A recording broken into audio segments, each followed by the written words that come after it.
Picture this. Johnny Carson's iconic blue curtain parts. America's favorite host strides to his mark with that signature confidence, delivers his monologue to roaring laughter, and settles behind the desk that became more famous than most of the furniture in the White House. For 3 decades, this ritual unfolded with the precision of a Swiss watch, the most dependable comfort in American living rooms. But what if I told you that behind that flawlessly polished veneer, behind those perfectly timed laughs and seamless conversations, chaos was often brewing just beyond the camera's reach? What if the celebrities you watch charming Johnny and delighting audiences were sometimes experiencing an entirely different reality than everyone else in that studio? This isn't speculation or gossip. This is the untold story of how television's greatest host navigated a minefield of impaired superstars while making it all look effortless. Johnny Carson possessed an almost supernatural ability to read people. Within seconds of a guest walking through that curtain, he knew exactly what he was dealing with.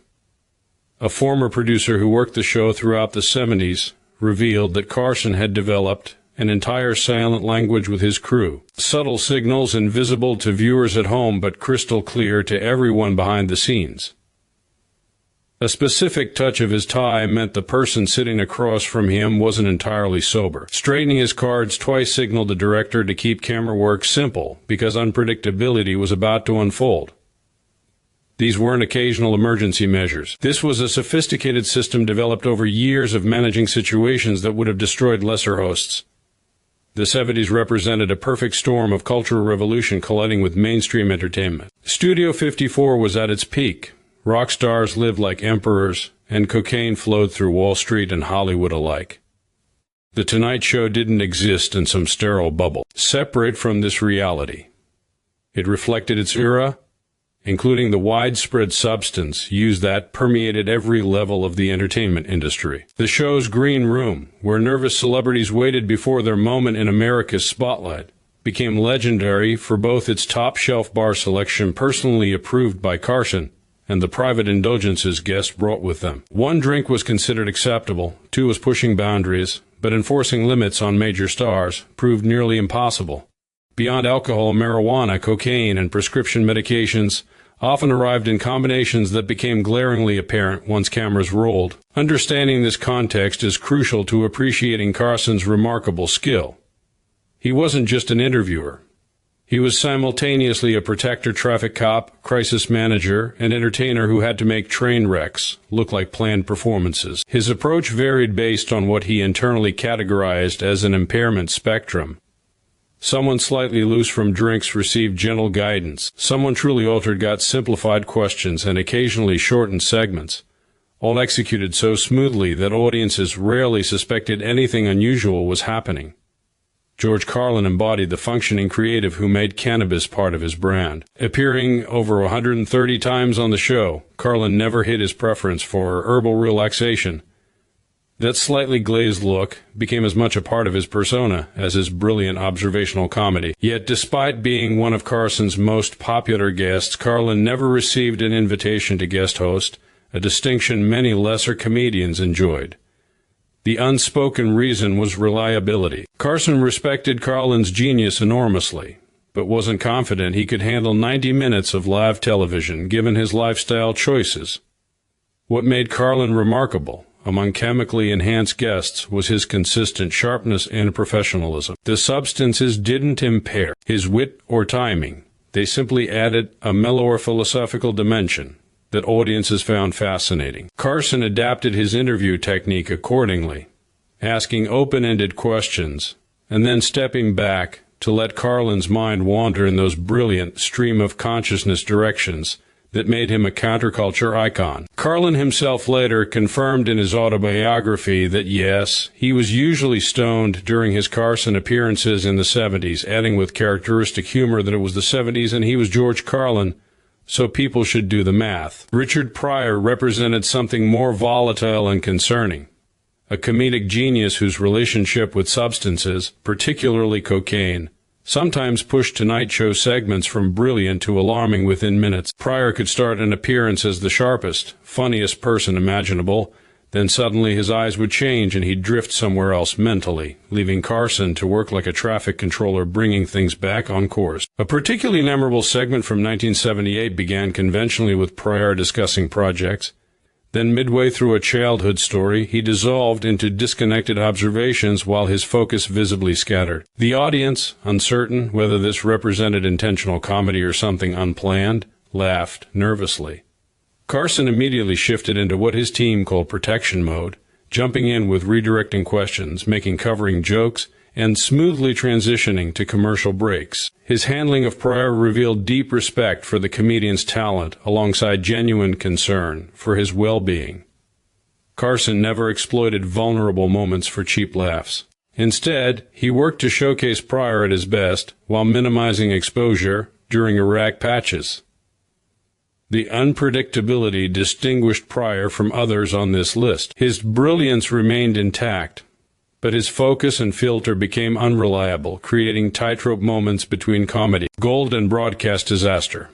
Carson's patience had limits, as Truman Capote discovered during his infamous 1980 appearance that became legendary for catastrophically wrong reasons. The distinguished literary icon arrived so impaired from what appeared to be a combination of pills and alcohol that he was barely functional, slurring incomprehensibly, head nodding forward, then snapping back with startled confusion. Capote transformed from talk show favorite to unbroadcastable disaster. Unlike his handling of Carlin or Pryor, Carson's response was markedly different. His smile tightened, questions simplified desperately, and the moment they cut to commercial, he stormed backstage declaring Capote was finished, never to return. What angered Carson wasn't just the impairment itself, but what it represented, a fundamental lack of respect for the show, the audience, and the medium. Capote had crossed from creative chemical assistance into complete non-functionality, breaking Carson's unspoken rule about respecting airtime and viewer.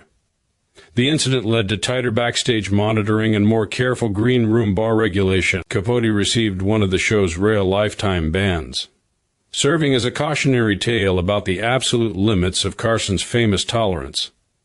Cheech and Chong approached their cannabis consumption with refreshing honesty, making no pretense about their perpetually elevated state. Their entire brand was built around marijuana culture, and Carson brilliantly incorporated this into comedy gold by playing the exaggerated straight man to their stoner antics, rather than working around or disguising their obvious state.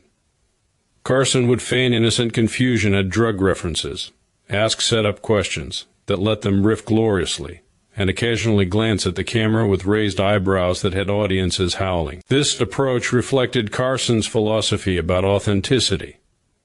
He wanted guests to be themselves, even when that authenticity pushed network television boundaries. With Cheech and Chong, making them look good meant letting them be exactly who they were, two guys who smoked constantly and were hilarious because of it, not despite it. The mutual respect was obvious. They appreciated being allowed genuine self-expression instead of sanitized television versions of themselves. Peter Fonda's 1970 appearance demonstrated how psychedelics could transform simple interviews into unintentional journeys beyond coherent broadcasting. Already famous for Easy Rider and open psychedelic advocacy, Fonda arrived seemingly under LSD's influence.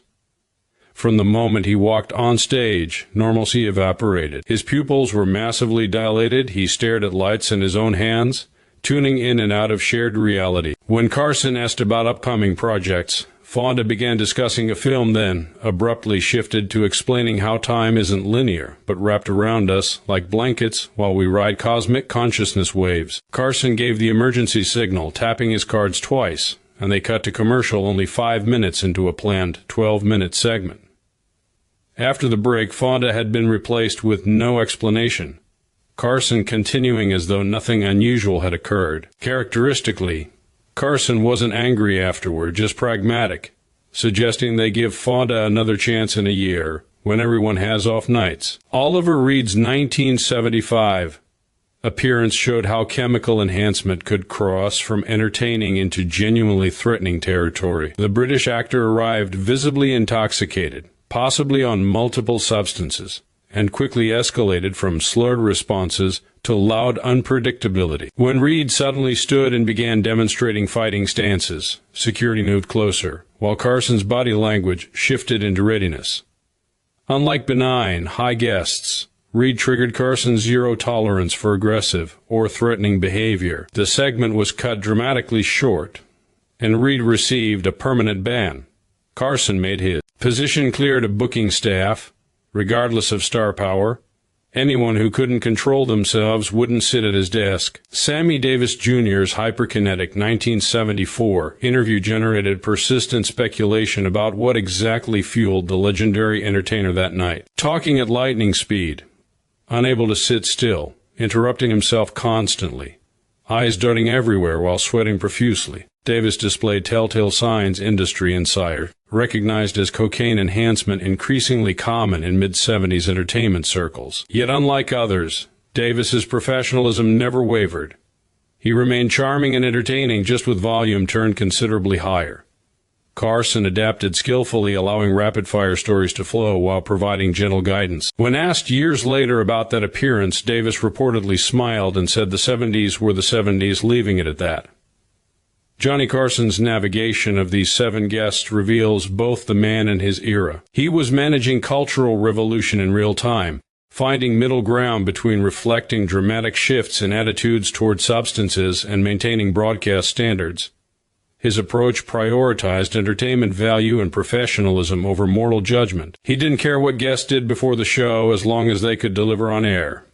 Carlin stoned but brilliant, no problem.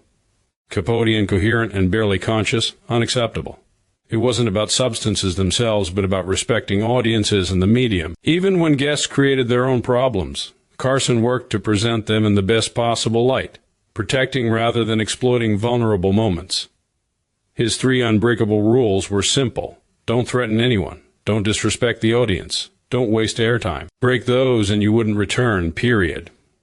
This protective approach created lasting gratitude from guests who appreciated his guidance through difficult moments rather than exploitation of their condition. Carson understood something fundamental about television, that people tune in for entertainment, not public humiliation.